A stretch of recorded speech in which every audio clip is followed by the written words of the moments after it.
오늘 우리에게 주시는 하나님의 말씀은 시편 100편 1절부터 5절까지의 말씀입니다. 온 땅이여 여호와께 즐거운 찬송을 부를지어다. 기쁨으로 여호와를 섬기며 노래하면서 그의 앞에 나아갈지어다. 여호와가 우리 하나님이신 줄 너희는 알지어다. 그는 우리를 지으신 이요 우리는 그의 것이니 그의 백성이요 그의 기르시는 양이로다. 감사함으로 그의 문에 들어가며 찬송함으로 그의 궁정에 들어가서 그에게 감사하며 그의 이름을 송축할지어다. 여호와는 선하시니 그의 인자하심이 영원하고 그의 성실하심이 대대에 이르리로다. 아멘. 이것은 하나님의 말씀입니다. 아멘. 감사합니다. 네, 벌써 11월이 시작됐습니다. 오늘 11월 3일이죠. 시간이 정말 빨리 지나가는 것 같습니다. 제가 5월 마지막 주에 우리 예수소망교회에 함께 예배드리기 시작했는데 달수로 벌써 4개월, 5개월 이 시간이 넘어갔습니다. 내일부터 추워진다고는 하지만 사실 날씨로만 보면 아직 11월이 온 것 같은 느낌이 전혀 잡히지 않습니다. 그럼에도 불구하고 이제 달력은 2장밖에 남지 않았죠. 11월과 12월 달력밖에 남지 않았습니다.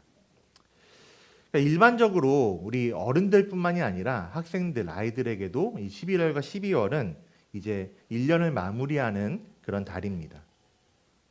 교회에도 마찬가지로 이 11월과 12월은 굉장히 중요하게 여기는 달입니다. 단순히 1년을 마무리하는 차원에서 중요하다고 이야기하는 것이 아니라 그런 차원을 넘어서서 우리에게 하나님께서 큰 은혜와 또 하나님께서 우리에게 큰 감사를 하게 하시는 시기가 이 11월과 12월이기 때문입니다. 특히 11월, 이 11월을 교회는 감사의 계절이라고 이야기를 합니다. 감사의 계절. 운전하시면서 왔다 갔다 하시면서 보셨겠지만 이제 은행나무도 완전히 노란색으로 물들었고 단풍도 점점 지고 있고 그것을 넘어서 낙엽이 막 떨어지고 있죠. 낙엽이 떨어지고 나무의 색깔이 바뀌는 것을 보면서 이 자연의 아름다움, 하나님께서 만드신 자연의 아름다움을 보는 계절이 바로 이 11월 지금입니다. 그리고 또 광고 때도 말씀드렸지만 이 시기에는 우리에게 주시는 그 풍성한 것들로서도 우리가 감사하게 되죠. 우리가 셋째 주의 절기를 지키게 될 추수감사주일이 바로 11월 달에 있습니다. 그래서 일반적으로 교회는 우리들은 이 11월이라는 달을, 11월이라는 기간을 감사하는 기간으로 많이 보내기도 합니다. 교회마다 어떤 특별한 프로그램을 하기도 하고요. 또 꼭 어떤 특별한 프로그램을 하지 않더라도 우리가 이 11월이라는 시간을 보내면서 감사함에 대해서 생각할 수 있게 됩니다. 이 11월을 시작을 하면서 여호와께 감사하라라는 좀 큰 주제로 3주 정도 말씀을 나눠보려고 합니다. 하지만 꼭 우리가 11월 달이 아니더라도 이 달이 아니더라도 우리는 감사라는 표현을 입에 달고 산다고 해도 과언이 아니죠. 우리가 기도할 때에도 꼭 감사의 고백이 들어갑니다. 우리가 예배를 마치고 나서 이제 식사를 하게 될 텐데 식사를 나눌 때에도 우리는 기도를 하죠. 식사 기도라고 합니다. 이 식사 기도가 어떤 것이냐면 하나님께서 나에게 이 음식을 주신 것에 대해서 감사하는 기도를 드리는 것이 식사 기도입니다. 이렇게 우리는 삶의 굉장히 많은 부분에서 삶의 다양한 부분에서 감사하며 하나님께 감사하면서 살아갑니다. 자, 그러면 한번 생각해 볼까요? 우리가 하나님께 감사하면서 살아갈 수 있는 이유가 무엇일까요? 우리 틴즈 친구들, 키즈 친구들도 한번 좀 생각해 보면 좋겠습니다. 우리가 하나님께 왜 감사하면서 살아가야 하는 걸까요? 하나님께 감사할 수 있는 원동력이 과연 무엇일까요? 제가 모태신앙으로 자랐다고 말씀을 드렸죠. 어릴 때 어머니 뱃속에서부터 저희 가정은 예수님을 믿었고 모태신앙으로 자라왔습니다. 저희 부모님이 일도 하셨고 여러 가지 사정으로 저와 제 동생이 어렸을 때는 할머니가 저희를 돌봐주셨습니다. 그러다 보니까 교회에 다니시고 기도원에 다니시는 할머니 손에 이끌려서 부흥회나 이런 기도원을 자주 따라다니기도 했고 할머니가 보시던 혹은 교회나 어떤 기도원에서 선물로 받아오셨던 성경책이나 간증집을 함께 할머니와 보기도 했습니다. 그 어릴 때 초등학생 때 보았던 그 간증집을 읽다가 보면은 그때마다 꼭 생기는 궁금증이 하나가 있었습니다. 어떤 의문점이 하나 있었는데 그 간증집을 읽으면서 아니 대체 이 사람은 어떻게 이런 상황에서도 하나님 감사합니다라는 말을 할 수 있는 거지? 그런 의문점이 많이 들었습니다. 지금도 생각나는 것 중에 하나가 뭐냐면 그 간증집을 쓰신 분이 굉장한 어려움을 겪었다라는 겁니다. 몸이 아팠었는지 아니면 어떤 사업적인 문제였는지 그것까지는 정확히 기억이 안 나는데 그 초등학생 그 어릴 때에 제가 보았을 때에도 아이고 이 일을 어떡하나라고 할 정도로 굉장히 심각하고 어려운 문제를 이 간증집을 쓰셨던 분이 겪었습니다. 그렇게 심각하고 어려운 일이었는데 그 간증하시는 분이 낙심하고 실망해서 넘어졌다라는 이야기가 아니라 그 일이 자기에게 닥쳤을 때에 이렇게 이야기를 했다는 거예요. 하나님 감사합니다. 이런 기도를 했다는 겁니다. 누가 봐도 고난이고 누가 봐도 낙심할 만한 그 일인데 그런 상황에서 감사합니다라는 기도를 했다. 감사의 기도를 했다는 것이 어렸을 때 우리 이제 키즈 친구들 만한 나이 때 저는 이해가 잘 되지 않았습니다. 사실 옛날 분들의 이야기다라고만 하기에는 지금도 이런 것과 비슷한 고백이 굉장히 많이 있습니다. 제가 몇 년 전에 이제 읽었던 책 중에 굉장히 인상 깊게 읽었던 지금은 이제 소천하셔서 하늘나라로 가신 어느 전도사님의 책이 있습니다. 이 전도사님이 어떤 분이었냐면 굉장히 유능한 분이셨어요. 사법시험을 2차까지 그냥 패스해서 그냥 이제 법관이 될 수 있을 정도로 유능한 사람이었는데 아버지가 돌아가시면서 사실을 포기합니다. 그 사실을 포기한 후에도 넘어지지 않아요. 학원에서 굉장히 유명한 강사로 일을 하다가 하나님의 부르심, 하나님의 어떤 강권적인 사명을 받고 미국의 신학교로 유학을 갑니다. 그래서 굉장히 열심히 공부를 마치고 이제 그 기간 동안 하나님이 주신 큰 사명을 가지고 한국으로 들어옵니다. 한국에 들어와서 전도사로 사역한 지 일주일 되는 날에 병원에서 직장암 말기 판정을 받습니다. 일주일 만에. 제가 그 상황이면 버틸 수 있을까라는 생각이 저는 여전히 듭니다. 많은 우리 성도님들도 마찬가지실 것 같아요. 그런 상황이 되면은 야 이거를 내가 정말 버틸 수 있을까라는 생각이 드는데 이 전도사님은 말기 암 판정을 받았을 때 자기가 놀라기는 했지만 낙담하지 않았다라고 책에서 이야기를 합니다. 그러면서 그 책에서 이렇게 생각을 했다라고 이야기를 하는데 그냥 읽어드릴게요. 엄마한테는 너무 미안하지만 한편으로는 보고 싶은 아빠를 만날 수 있다는 기쁨도 있었고 무엇보다 드디어 하나님을 얼굴과 얼굴을 맞대고 만날 수 있게 된다는 것에 기대가 되고 살짝 흥분이 되었다. 말기암 판정을 받았습니다. 시한부 판정을 받은 분이 이런 생각을 했다는 겁니다. 어쩌면 책이니까 그냥 적당히 이렇게 적어놓고 실제로는 좀 낙심하지 않았을까라고 생각을 할 수도 있지만 이 전도사님, 이 여자 전도사님이신데 말기암 판정을 받고 그리고 1년이라는 시한부 판정을 받습니다. 그러고 나서도 이 전도사님은 낙심하지 않고 복음을 전하고 말씀을 전하는 일을 투병하는 중에도 이어나갔습니다. 그렇다고 해서 그 시간 동안 이 전도사님이 병이 나은 것이 아니었습니다. 점점 더 심한 고통을 겪었습니다. 나중에는 이 고통이 너무 심해지고 암덩어리가 너무 커지니까 이 암덩어리가 눈으로 암덩어리 그 자체는 보이지 않더라도 튀어나온 게 보일 정도로 그리고 튀어나온 암덩어리가 손으로 만져질 정도로 커져서 굉장히 극심한 고통을 겪었다고 합니다. 이 전도사님 역시도 말기암이라는 그 상황에서도 낙심하지 않고 실망하지 않고 하나님을 바라보는 것을 멈추지 않았습니다. 그리고 무엇보다 이 전도사님이 마지막으로 쓰셨던 그 부분 돌아가시기 직전에 소천하시기 직전에 마지막으로 직접 쓴 글에서 이렇게 고백을 하고 있습니다. 신기한 것은 고통이 심해져 갈수록 더욱더 감사하게 된다는 사실이다 라고 이 책에서 기록을 하시고 얼마 후에 소천을 하셨습니다. 이 전도사님도 어릴 적에는 가장 이해하기 힘든 성경 구절이 데살로니가전서 5장 18절 말씀이었답니다. 우리가 잘 알고 있는 말씀이에요. 범사에 감사하라. 하나님께서는 데살로니가 5장 말씀을 통해서 범사에 감사라는 말씀을 하시는데 옛날에는 이해하지 못하던 자기 아버지의 죽음 앞에서 이 이해하지 못하던 말씀이 내가 아프고 죽음에 직면했을 때에 비로소 이 말씀에 순종하게 되었다라고 고백을 하고 있습니다. 이 두 이야기 모두, 이 두 개의 이야기 모두 감사할 수 없는 그 상황, 감사하기 힘든 상황에서 감사하는 성도들의 모습을 우리에게 이야기해주고 있습니다. 그냥 놀랍다, 아, 놀라운 사람, 엄청난 사람들이다라고 끝날 문제는 아니죠. 어떻게 이분들은 이런 고백이 가능했을까요? 이런 고백은 자기 최면을 하는 것이 아닙니다. 아, 내가 감사하다고 하면 좀 나아지겠지, 자기 최면을 하는 것도 아니고, 아니면 내가 이렇게 힘든 상황, 이런 절망의 상황에서도 감사합니다 고백을 하면은 하나님께서 기적을 베푸실 거야, 그런 기대감으로 감사하는 것도 아니었습니다.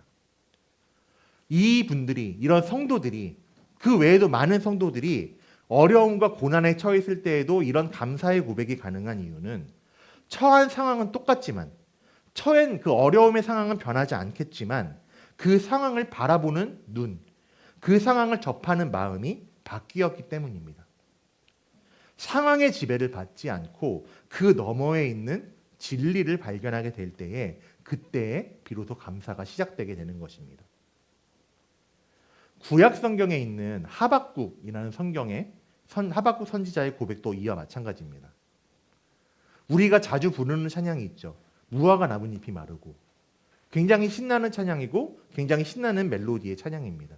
무화과 나뭇잎이 마르고 포도 열매가 없으며, 굉장히 신나게 부를 수 있는 찬양인데, 사실 이 찬양을 이렇게 신나게 부르면 안 된다라고 이야기하는 분들도 계십니다. 왜냐하면 하박국이 처했던 그때의 상황을 제대로 알게 되면은 이 가사를 어떻게 그렇게 신나게 박수치면서 율동하면서 부를 수 있냐라고 이야기를 하는 거예요. 하박국 4장 17절에서는 그 상황을 이렇게 이야기하고 있습니다. 세번역 성경으로 준비했는데요. 무화과 나무에 과일이 없고 포도나무에 열매가 없을지라도, 올리브 나무에서 딸 것이 없고 밭에서 거두어 드릴 것이 없을지라도, 양 우리에 양이 없고 외양간에 소가 없을지라도, 이런 상황을 이야기합니다. 잘 한번 볼게요. 과일이 없습니다. 열매가 없습니다. 딸 것이 없습니다. 먹을 것이 아예 사라져버린다는 얘기예요. 양도 없고 소도 없다.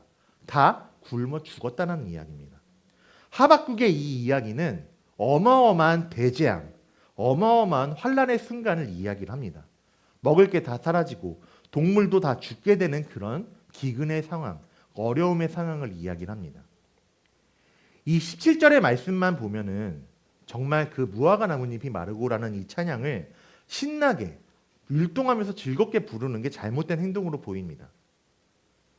그 속담처럼 뭐 불난집에 부채질하는 것도 아니고, 죄송합니다, 염장을 지르는 것처럼 느껴질 수도 있겠죠. 그런데 이런 상황에서, 이런 상황일지라도 자기는 이렇게 하겠다라고 하박국 선지자가 이어서 18절에서 고백을 합니다. 제가 읽어드리겠습니다. 나는 여호와로 인하여 즐거워할 것입니다.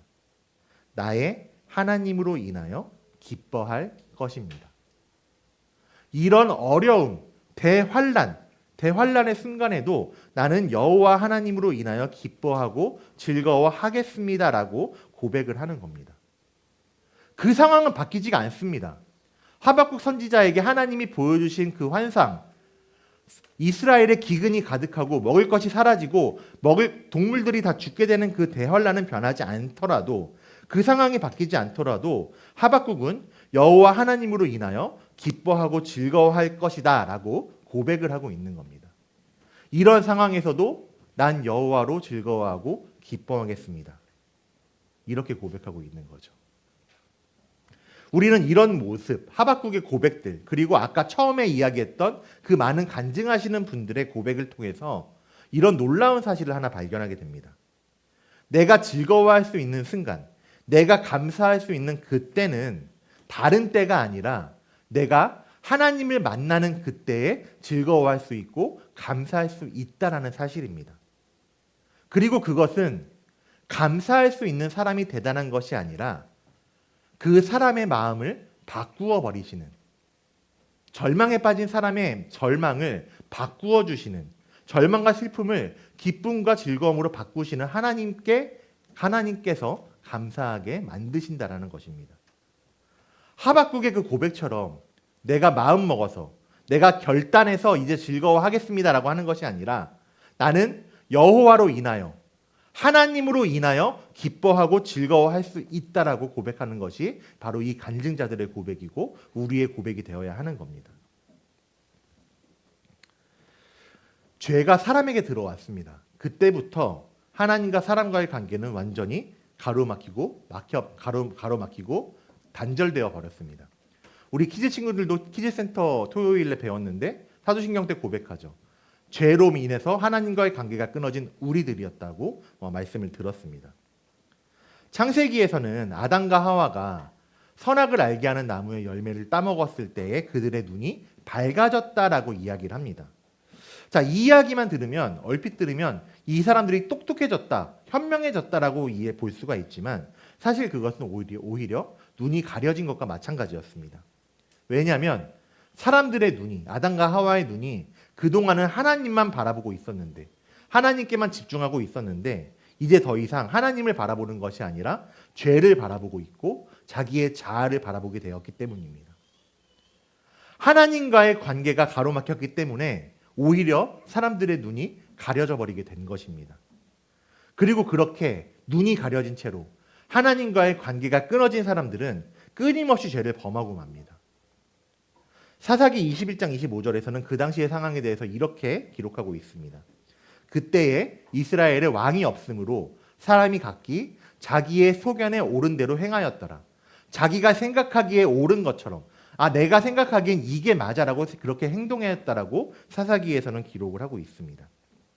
자, 이 말씀에서 왕이 없다라는 것은 단순하게 통치자가 없다라는 것을 이야기하는 것만이 아닙니다. 하나님께서는 말씀하셨어요. 이스라엘의 진정한 왕은 사람이 아니라 오직 하나님이시다. 이스라엘 왕은 오직 하나님이시다라고 말씀을 하셨는데 25절의 이 이야기는 이스라엘의 사람들이 하나님을 왕으로 모시지 않았다라고 이야기를 하는 겁니다. 하나님을 왕으로 모시지 않았기 때문에 사람들은 자기가 하고 싶은 대로, 자기가 생각하는 대로 행동했다라고 기록을 하는 겁니다. 결국 사사기 말씀의 이 말씀, 하나님 없이 하나님과 함께 살아가지 않는 삶의 모습은 자기 욕심을 따라 사는 삶이라는 것을 기록을 하고 있습니다. 자기 욕심을 따라 살기 때문에 만족할 수 없고 만족하지 못하는 삶이었습니다. 오늘날도 마찬가지죠. 사람의 욕심은 끝이 없다라고 이야기를 합니다. 내가 어떤 것을 갖게 되면 더 좋은 것을 원합니다. 저한테 이 아이패드가 있는데 이 아이패드가 있다고 해서 더 좋은 것을 갖고 싶지 않은 것이 아니죠. 훨씬 더 좋은 것을 갖고 싶습니다. 이런 모습과 마찬가지입니다. 내가 갖게 되면 더 좋은 것을 갖고 싶어하고 어느 정도 갖게 되면 더 많이 갖고 싶어합니다. 그런 모습이 하나님이 중심이 없는 삶, 하나님을 외면하고 자기가 주인인 것처럼 여기며 살아가는 사람의 모습입니다. 하나님에게서 멀어진 채로 살아가는 모습인 거죠. 에베소서 2장 여러 번 말씀드렸다시피 우리의 본질은 진노의 자녀였다라고 성경은 이야기합니다. 그 본질상 진노의 자녀의 특징이 무엇이냐고 이야기를 하냐면 육체의 욕심을 따라 지내고 육체와 마음이 원하는 대로만 살아가는 것이 진노의 자녀의 모습이다. 내 욕심을 따라 살아가는 것이 죄인의 모습이었다라고 이야기를 하고 있습니다. 내가 하고 싶은 대로 살아가는 것, 내 만족을 채우고 살아가는 것, 그럴듯해 보이죠. 멋있어 보입니다. 그렇지만 그것은 결국에는 본질상 진노의 자녀, 죄인의 모습이라고 하나님은 분명하게 말씀해 주시고 있습니다. 그런 욕심에는 결코 만족이 있을 수 없죠. 갖게 되면 더 갖고 싶습니다. 좋은 것을 갖더라도 더 좋은 것을 원합니다. 그리고 그 만족이 없기 때문에 감사 역시 당연히 없습니다. 하나님과 단절되어 살아가는 사람의 모습, 진노의 자녀의 모습이 바로 감사할 줄 모르는 사람들의 모습입니다. 예수님을 만나기 전에 삭개오가 그랬습니다. 삭개오의 직업은 세리장이었습니다. 세리가 이스라엘 사람들에게 세금을 걷어들이는 사람인데 그 세리들을 관리하는 세리장이 삭개오의 직업이었습니다. 오늘날로 따지면은 어떤 회사의 중업, 중요한 임원이었을 겁니다. 당연히 삭개오에게는 많은 돈이 있었습니다. 많은 재물이 있었는데 그렇지만 그때의 삭개오, 세리장일 때의 삭개오는 만족을 모르고 감사를 모르고 살았습니다. 그렇게 만족을 모르고 감사를 모르던 삭개오의 삶에 터닝 포인트가 생겼습니다. 그때가 언제입니까? 바로 예수님을 만났을 때에 삭개오의 삶이 변하게 되었습니다. 누가복음 19장에서는 예수님을 만난 삭개오가 자신의 소유 절반을 가난한 사람들에게 나눠주고 자기가 누군가를 속여서 빼앗은 일이 있으면 4배나 갚겠다라고 이야기를 합니다. 그렇게 포기하지 못하던, 더 갖고 싶어하던 삭개오가 자기의 소유를 나눠서 갚고 자기의 소유를 털어서 나눠준 이유가 무엇일까요? 그것은 물질이, 돈이 자기에게 만족을 주는 것이 아니라는 것을 삭개오가 예수님을 만났을 때 깨달았기 때문입니다. 진정한 만족을 주시는 예수님, 바로 하나님을 만남으로써 삭개오는 그때 비로소 변화된 것입니다. 모든 죄인은 예수님을 만났을 때의 그 삶이 변화됩니다. 예수님을 만남으로 삶이 변화되는 것을 거듭났다라고 이야기를 하고 그것을 영어로는 born again, 다시 태어났다라고 이야기를 합니다. 예수님을 만나게 되면은 죄인에서 의로운 사람으로 그 사람이 다시 태어나게 된다라고 이야기를 합니다. 우리가 죄인에서 의인으로 거듭날 때에, 우리가 의로운 자로 다시 태어나게 될 때에 비로소 우리 삶에서 감사가 시작되는 것입니다. 삭개오를 만나주신 예수님으로 인해서 우리는 이 사실을 발견하게 됩니다. 내가 어떤 것을 가졌기 때문에 감사하는 것이 아니라, 내가 어느 목표를 이뤘기 때문에 감사하는 것이 아니라, 하나님이 우리와 함께 하시는 것만으로 여호와 하나님이 나의 아버지가 되신다라는 것을 알게 됨으로써 우리는 비로소 우리의 결핍이 틔어지고 감사할 수 있게 된다는 겁니다. 하나님을 만나기 전에 우리의 삶이 어땠을까요? 많은 것을 가지고 있었을지도 모릅니다. 세상에서 이야기하는 성공을 거뒀을지도 모릅니다. 그렇지만 하나님을 만나기 전에 나는 허무함과 절망과 슬픔밖에 없었습니다. 물건이 만족을 채워주지 않기 때문입니다. 그래서 하나님을 모르는 사람들은 다른 것으로 그 만족을 채우기 위해 노력을 합니다. 삭개오에게는 돈이 그 만족을 채우는 도구였겠죠. 요한복음 4장에 기록된 사마리아 여인에게는 여러 남편들이 그런 존재였을 겁니다. 그렇지만 우리가 예수님을 만나고 예수님을 믿음으로써 거듭나게 된다면, 의로운 자로 다시 태어나게 된다면 우리 삶에 하나님이 일하시지 않는 부분이 단 한순간도 없다라는 것을 깨닫게 됩니다. 그리고 우리가 그것을 깨달을 때에 하나님이 내 삶에 일하신다라는 것을 깨닫는 그 순간에 우리에게 진정한 감사가 시작이 되는 겁니다. 우리 하나님, 나의 아버지는 우리를 그냥 방치해 놓으시는 분이 아니십니다. 시편 121편에서는 시인이 이렇게 고백을 하거든요. 여호와는 너를 지키시는 이시다. 그분은 졸지도 아니하시고 주무시지도 아니하신다. 낮의 해가 너를 상하게 하지 못하고 밤의 달도 너를 해치지 아니할 것이다. 여호와 하나님이 우리를 지켜주시는데 졸지도 않고 주무시지도 않고 낮에도 밤에도 언제나 우리를 지켜주신다라고 말씀합니다. 단 한순간도 하나님의 보호하심과 지키심, 하나님의 은혜가 끊이지 않는다라고 이야기를 합니다. 우리 삶의 평생에 하나님께서 나를 지켜주신다라고 이 시인은 고백을 합니다. 그 시인의 고백처럼 실제로 하나님께서는 이스라엘 백성들에게 밤낮으로 지켜주셨다는 것을 출애굽기를 통해서 발견할 수가 있죠. 이스라엘이 애굽을 탈출해서 광야의 길을 걸어갈 때에 하나님께서 이렇게 일하십니다. 그 일하심을 같이 한번 좀 볼까요? 같이 한번 읽어보겠습니다. 여호와께서 그들 앞에서 가시며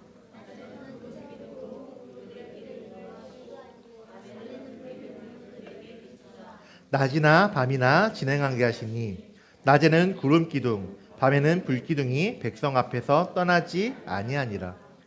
하나님이 이스라엘을 애굽에서 탈출시켜 주셨습니다. 그걸로 끝, 니네 알아서 해, 이게 아니라 하나님이 광야길을 걸어가는 이스라엘과 함께 하셔서 그들의 길을 인도해 주시고 광야, 사막이거든요. 낮에는 뜨거운 햇빛이 쨍쨍 비칩니다. 뜨거워서 가릴 것이 아무것도 없습니다. 밤에는 온도가 떨어져서 너무나 춥습니다. 그런데 하나님께서는 낮에 해를 가려줄 구름 기둥을 보내주시고 밤의 추위를 막아주실 불 기둥을 이스라엘 백성들에게 보내주셔서 그들을 인도하시고 보호해 주신다라고 말씀하고 있습니다. 바로 이 하나님, 우리를 밤낮으로 지켜주시는 하나님이 우리를 지으신 그분이십니다. 우리를 지으신 그 하나님이 우리를 쉬지 않고 지켜주시고 있습니다. 오늘 우리가 시편 100편 말씀을 보았습니다. 시편 100편에서 시인이 이렇게 고백합니다. 우리를 지으신 분이시고 우리를 백성 삼으시고 우리의 목자가 되어서 우리를 지켜주시는 분이 바로 하나님이시다라고 고백을 하고 있습니다.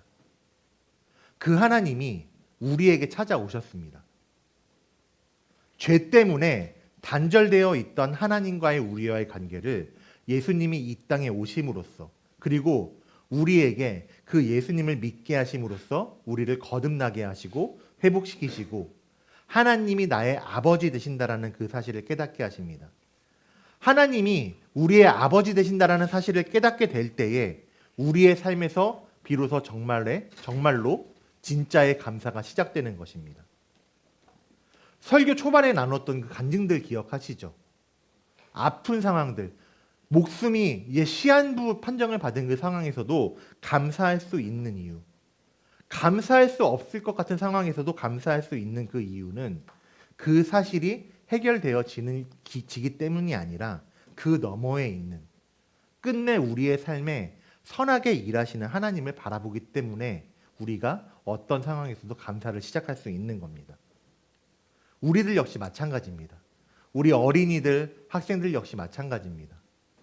내가 갖고 싶은 것을 가졌기 때문에 감사하는 것이 아니라 내가 대학 입시에 어떤 목표하는 취업에 성공했기 때문에 내가 감사하는 것이 아니라 그 사실을 넘어서 끝내 선하게 일하시는 하나님이 우리를 밤낮으로 지켜주신다는 것을 바라보게 될 때에 깨닫게 되는 그때에 우리는 진짜 감사의 시작을 할 수 있는 것입니다.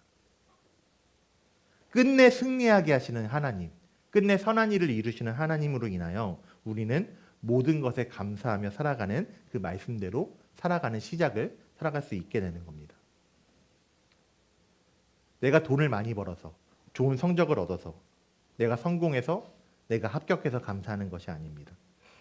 그 너머에 있는 끊이지 않는 하나님의 은혜, 이미 우리에게 이미 시작된 그 하나님의 은혜를 바라보며 나아가시기를 축복하고 소망합니다. 그 은혜를 바라보면서 이렇게 고백했으면 좋겠습니다. 하나님 한 분만으로 감사합니다. 하나님 자체로 감사합니다. 하나님이 나의 힘이시고 하나님이 나의 구원이십니다. 이렇게 고백하시면서 우리의 삶의 평생에서 감사를 시작하실 수 있는, 하나님을 찬양하며 나아가실 수 있는 우리 예수소망교회 성도님들 되시기를, 우리 예수키즈, 예수틴즈 어린이 때부터 학생 때부터 그 하나님께 감사하며 살아갈 수 있는 우리 모든 성도님들 되시기를 주님의 이름으로 축원드립니다. 함께 찬양하며 결단하겠습니다. 우리 그 하나님을 함께 좀 고백하겠습니다. 우리와 함께 하시는 하나님으로 인하여 우리가 감사하며 살아갈 수가 있습니다. 그 하나님이 나의 아버지 되시고 나의 보호자 되시고 나를 인도해 주신다 말씀하십니다. 나를 인도해 주시는 그 하나님, 나를 보호하고 지켜주시는 하나님께 감사의 고백을 올려드리며 함께 나아가겠습니다.